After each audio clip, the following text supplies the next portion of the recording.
Hello friends, welcome to my YouTube channel agri exam with Vishal. Friend, जैसा कि मैंने आपसे कहा था कि मैं पार्ट 1 के बाद पार्ट 2 वीडियो लेकर आऊँगा, जो उत्तर प्रदेश लोक सेवा आयोग की परीक्षा में पूछे गए कुछ एग्रीकल्चर के क्वेश्चन आंसर हैं। तो मैं स्टार्ट करता हूँ वीडियो। दोस्तों, यहाँ कल हमने 26 नंबर क्वेश्चन तक कर लिया था। आज हम 27 से स्टार्ट करेंगे।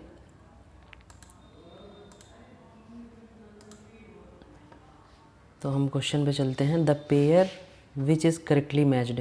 एक तरफ यहाँ पर क्रॉप दिया हुआ है और दूसरी साइड यहाँ पर हर्बिसाइड दिया हुआ है। आपको इसमें ये बताना है कि कौन सा करेक्टली मैच कर रहा है, कौन सी क्रॉप में कौन सा हर्बिसाइड जनरली यूज़ किया जाता है।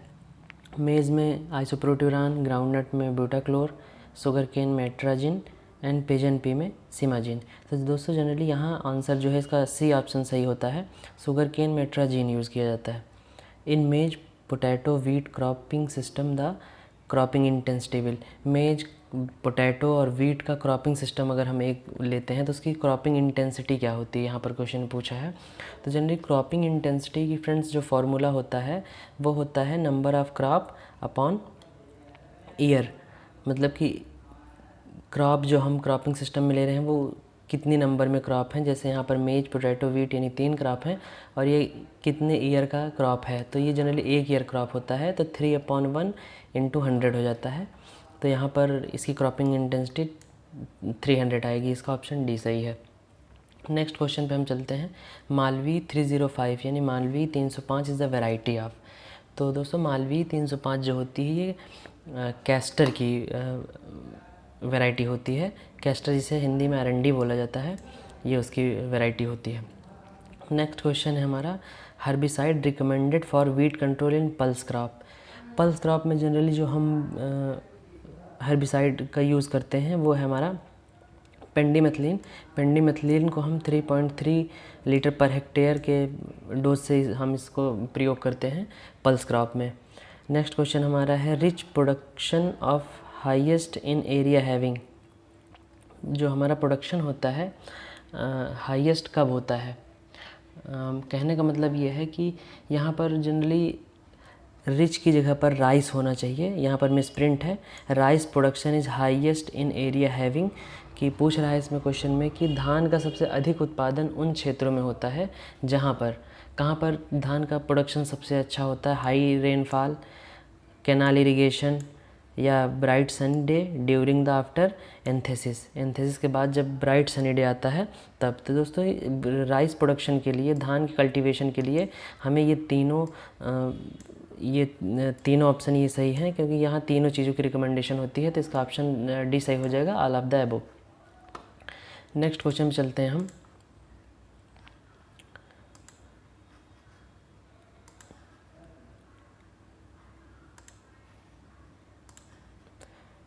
Proposal for establishment of agriculture university in different state of India was propose by. यहाँ पर पूछ रहा है कि किसी भी एग्रीकल्चर यूनिवर्सिटी का प्रपोज़ल सबसे पहले किसने दिया था जब दूसरे स्टेट में, जब यूनिवर्सिटी का एस्टेब्लिशमेंट करना था। तो जनरली आईसीआर के पहले डीजी जो हमारे थे वो बीपी पाल थे, लेकिन सबसे पहली रिपोर्ट जो सबमिट की थी आरडब्ल्यू कमिंग्स ने की थी। तो इसका ऑप्शन डी सही हो जाएगा। यहाँ पर लोग कन्फ्यूज़न में बीपी पाल, डॉक्टर बीपी पाल को मान लेते हैं, क्योंकि ये आईसीआर के डीजी पहले डीजी रहे हैं, इसलिए इनको मान लिया जाता है। लेकिन ये ऑप्शन गलत हो जाता है। यहाँ पर ऑप्शन डी सही हो जाता है, क्योंकि यहाँ पर 1932 में डॉक्टर आरडब्ल्यू कमिंग जो थे, ये अपनी रिपोर्ट सरकार को सौंपा था इन्होंने आईसीआर के अध्यक्ष के 1996 में model act for state agriculture university के तहत इन्होंने प्रस्तुत किया था, जहां राज्य कृषि विश्वविद्यालय बनाने के लिए इन्होंने संवैधानिक आर्थिक शक्तियों के अनुरूप राज्यों का जिम्मा दिया था। तो नेक्स्ट क्वेश्चन हमारा है 33, which one of the following is not correctly matched. यहाँ पर हमारा मैगज़ीन का नाम दिया हुआ है और यहाँ जो पीरियोडिसिटी दी गई है यहाँ पर कि कौन सी मैगज़ीन मंथली है, कौन सी ईयरली है, इस व्यू में हमें बताना है। तो यहाँ मैगज़ीन का नाम और इसमें बताया गया है कि कौन सा करेक्टली मैच्ड नहीं है। तो यहाँ पहली मैगज़ीन का नाम है खेती, ये मंथली मैगज़ीन है। कुरुक्षेत्रा भी मंथली मैगज़ीन हमारा होता है, लेकिन ये जो गौ संवर्धन है ये मंथली मैगज़ीन नहीं होती है हमारी। गौ संवर्धन जो होती है, और फूल पत्ती भी हमारी मंथली मैगज़ीन होती है। गौ संवर्धन हमारी मंथली मैगज़ीन नहीं होती है।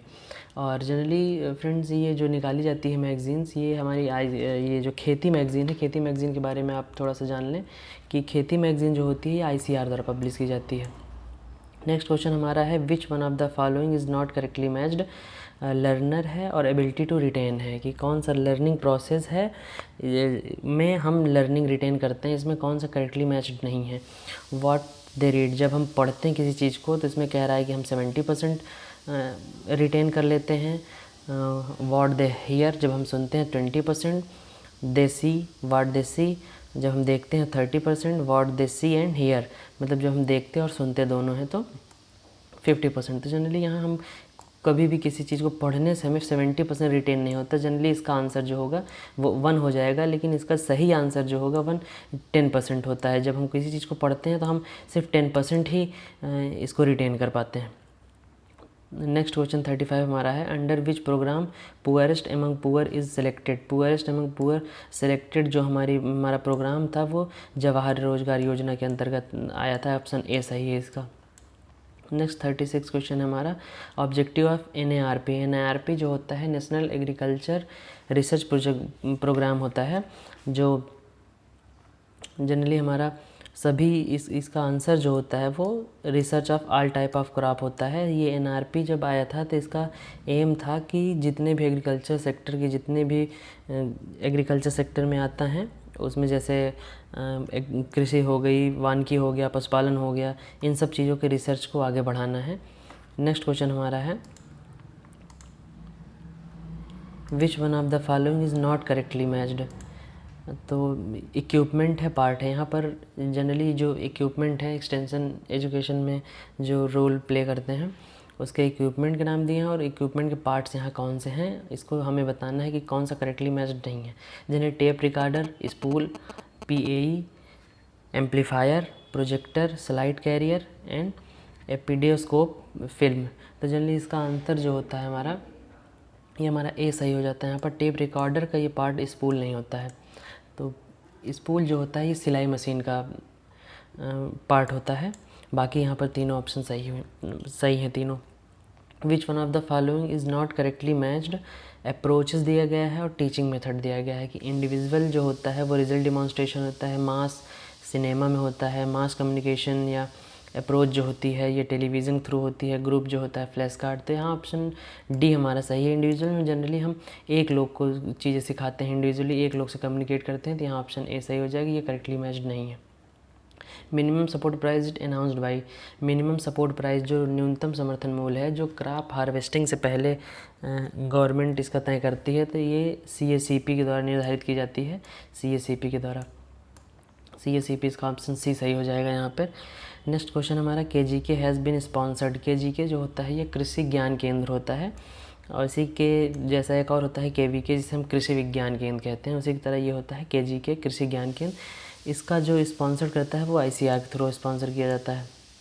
नेक्स्ट क्वेश्चन हमारा है an extension agent is a. Extension agent जो होता है प्रसार प्रतिनिधि जो होता है ये पब्लिक सर्वेंट होता है। इसका ऑप्शन ए सही हो जाता है यहाँ पे। नेक्स्ट क्वेश्चन पे हम चलते हैं।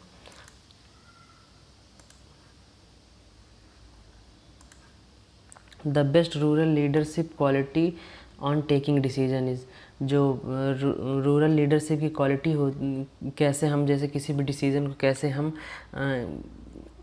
ले सकते हैं, इसका जो रूरल लीडरशिप होती है वो कब निर्णय लेने की क्षमता कब हमारे अंदर आती है, जब हम हर जगह पार्टिसिपेट करते हैं। तो इसका ऑप्शन डी हमारा सही हो जाता है। पार्टिसिपेशन से हमारे अंदर निर्णय लेने की क्षमता आ जाती है। नेक्स्ट क्वेश्चन हमारा है group discussion is an extension technique and is include in. कहने का मतलब ये है कि सामूहिक चर्चा एक प्रसार तकनीक है और सम्मिलित है। किस में सम्मिलित है? जनरली हमारा ये इसका ऑप्शन बी सही हो जाता है। ग्रुप अप्रोच होती है जो हमारी एक्सटेंशन टेक्निक होती है, ये ग्रुप डिस्कशन। नेक्स्ट क्वेश्चन हमारा है read the following statement and select answer according to the code given below. इस चारों स्टेटमेंट को हमें पढ़ना है और उसके बाद कौन सा ऑप्शन सही है इसको हमें टिक करना है। तो इसमें हमारा पहला ऑप्शन जो है ये है learning is effective when the learner participate. इसका मतलब होता है सीखना प्रभावी तभी होता है जब सिखाने वाला सक्रिय पूर्व भाग लेता है। नेक्स्ट हमारा दूसरा है learning is effective when there is repetition by the learners. सीखना प्रभावी होता है जब शिक्षार्थियों द्वारा दोहराया जाता है। थर्ड हमारा है learning is facilitated when any one sense is used. सीखने में सुविधा होती है जब कोई एक इंद्रिय प्रयोग की जाती है। एंड लास्ट है learning is facilitated when situation are unreal. तो दोस्तों इसका मतलब ये होता है कि सीखने में सुविधा होती है जब स्थितियाँ अवास्तविक होती हैं। तो इसका आंसर हमारा ए और बी सही हो जाएगा, क्योंकि जनरली आप लोग को भी पता होगा कि जब सिखाने वाला सक्रिय होता है तब हमें सीखने में आसानी होती है। और दूसरी चीज़, जब हम किसी चीज़ को सीखते हैं, जब हम किसी चीज़ को पढ़ते हैं या जो भी काम करते हैं, जब तक उसकी हम प्रैक्टिस नहीं करते, जब तक उसको दोहराते नहीं, तब तक हमें वो चीज़ें कम समझ में आती हैं। तो इसका ऑप्शन सी सही हो जाएगा। एक और दो दोनों करेक्ट है। The 3 tier system of demonstration decentralization is 3 tier system जो होता है, ये हमारा ऑप्शन ए सही हो जाता है, village, block and district level. Next question हमारा है national research centre for grapes is situated. Grapes का जो एनआरसी होती है अंगूर की, वो कहाँ सिचुएटेड है? तो जनरली इसका ऑप्शन ए सही हो जाता है, पुणे में हमारा ग्रेप्स की एनआरसी स्थित है। नेक्स्ट क्वेश्चन पे हम चलते हैं। World metrological observatory is located. तो जनरली हमारा वर्ल्ड मेट्रोलॉजिकल ऑब्जर्वेटरी जो है, ये हमारा ऑप्शन डी सही हो जाता है। यहाँ पर रोम, इटली में स्थित है। नेक्स्ट क्वेश्चन हमारा है solar radiation is measured by. Solar radiation को हम किस इक्विपमेंट से मेज़र करते हैं? तो इसका ऑप्शन बी सही हो जाता है, पिक्नोमीटर। यहाँ पर रेन गेज, हाइड्रोमीटर दिया हुआ, ये दोनों ऑप्शन गलत हैं। नेक्स्ट क्वेश्चन पे हम चलते हैं। Crop ecology deals with which of the following factor. जो क्रॉप इकोलॉजी होती है वो कौन से फैक्टर उसको अफेक्ट करते हैं? जनरली बायोटिक एंड अबायोटिक दोनों प्रकार के फैक्टर हम क्रॉप इकोलॉजी को अफेक्ट करते हैं। तो इसका ऑप्शन बी सी सही हो जाएगा, जो बोथ ऑफ एबव है। नेक्स्ट क्वेश्चन हमारा दोस्तों यहाँ पर पूछा है, ये ओल्ड प्रीवियस ईयर पेपर है, इसलिए यहाँ पर 2004-2005 का एग्रीकल्चर एक्सपोर्ट राइस का पूछा हुआ है। तो जनरली आपसे जब क्वेश्चन पूछा जाएगा तो ये आपके करंट से रिलेटेड रहेगा, जैसे 2020-21 या 19-20 का पूछा जाएगा। तो इसका डाटा मैं नेक्स्ट वीडियो में ला दूंगा। तो दोस्तों इसका अगला पार्ट 3 हम इसके बाद ले आएंगे।